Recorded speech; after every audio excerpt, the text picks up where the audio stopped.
Hello guys, Indian bank ஏடிஎம்மில் எப்படி pin set பண்ணலாம் அப்படிங்கிறது இந்த வீடியோவில் தெளிவாக பார்க்கலாம். அதுக்கு முன்னாடி நம்ம சேனலை யாரும் சப்ஸ்கிரைப் பண்ணாமல் இருந்தீங்கன்னா சப்ஸ்கிரைப் பட்டனை ப்ரெஸ் பண்ணிவிட்டு அப்படி பெல் ஐக்கானை கிளிக் பண்ணிடுங்க. நம்ம பின் செட் பண்ணலாம் அப்படின்னு சொன்னோம்னா ஃபஸ்ட்டு ஓடிபி ஜென்ரேட் பண்ணணும். ஓடிபி ஜென்ரேட் பண்ணுறதுக்கு உங்களோட அக்கௌண்ட் நம்பர் அண்ட் ரிஜிஸ்டர் பண்ண மொபைலை வந்து கையில் எடுத்து வச்சுங்க. அப்போ தான் நம்ம ஓடிபி ஈஸியாக ஜென்ரேட் பண்ண முடியும். நீங்கள் ஏடிஎம் கார்டை இன்சர்ட் பண்ணணும். இந்த மாதிரி லாங்குவேஜ் ஆப்ஷன்ஸ் உங்களுக்கு வரும். இந்த லாங்குவேஜஸ்மே நமக்கு இப்போ வந்து வேண்டியதில்லை. கீழே லாஸ்ட்டாக பார்த்தீங்கன்னா ஜென்ரேட்/செட் பின் அப்படிங்கிற ஆப்ஷன் இருக்கும். அதை கிளிக் பண்ணுங்கள். அதை கிளிக் பண்ண உடனே உங்களுக்கு வந்து அடுத்து ஜென்ரேட் ஓடிபி செட் பின் அப்படிங்கிற 2 ஆப்ஷன் காமிக்கும். அதில் ஜென்ரேட் ஓடிபி அப்படிங்கிற ஆப்ஷனை கிளிக் பண்ணிடுங்க.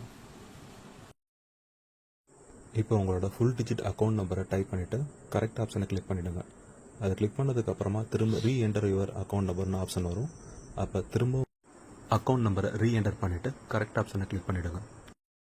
அடுத்த பேஜில் உங்களோட name, account number, mobile number எல்லாம் கொஞ்சம் ஹைட் பண்ணி காமிக்கும். அதெல்லாம் கரெக்டாக இருக்குது அப்படின்னு சொன்னோம்னா கன்ஃபார்ம் பட்டனை ப்ரெஸ் பண்ணிவிடுங்க. டிஸ்பிளேல இந்த மாதிரி ஒரு மெசேஜ் வந்துருச்சுன்னு சொன்னோம்னா உங்களோட ஓடிபி உங்களோட மொபைலுக்கு ரிசீவ் ஆயிடுச்சுன்னு அர்த்தம்.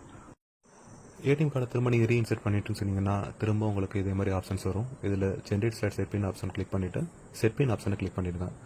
அடுத்த பேஜில் உங்களுக்கு உங்களோட 10 டிஜிட் மொபைல் நம்பரை டைப் பண்ண சொல்லி ஆப்ஷன் வரும். அதில் உங்களோட ஃபுல் நம்பரையும் டைப் பண்ணிடுங்க. டைப் பண்ணிவிட்டு கரெக்ட் ஆப்ஷனை கிளிக் பண்ணிட்டீங்கன்னு சொன்னீங்கன்னா நெக்ஸ்ட் பேஜில் ஓடிபி என்ட்ரு பண்ணுறதுக்கான ஆப்ஷன் வரும். அதில் உங்கள் மொபைலுக்கு ஏற்கனவே வந்திருக்க 6 இலக்க ஓடிபி எண்ணை டைப் பண்ணிவிட்டு கரெக்ட் பட்டனை கிளிக் பண்ணிவிடுங்க.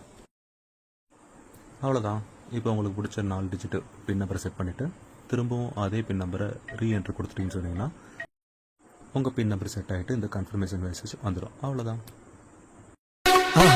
மறக்காம சர்ப்ரைஸ் பண்ணுங்க. தேங்க்யூ.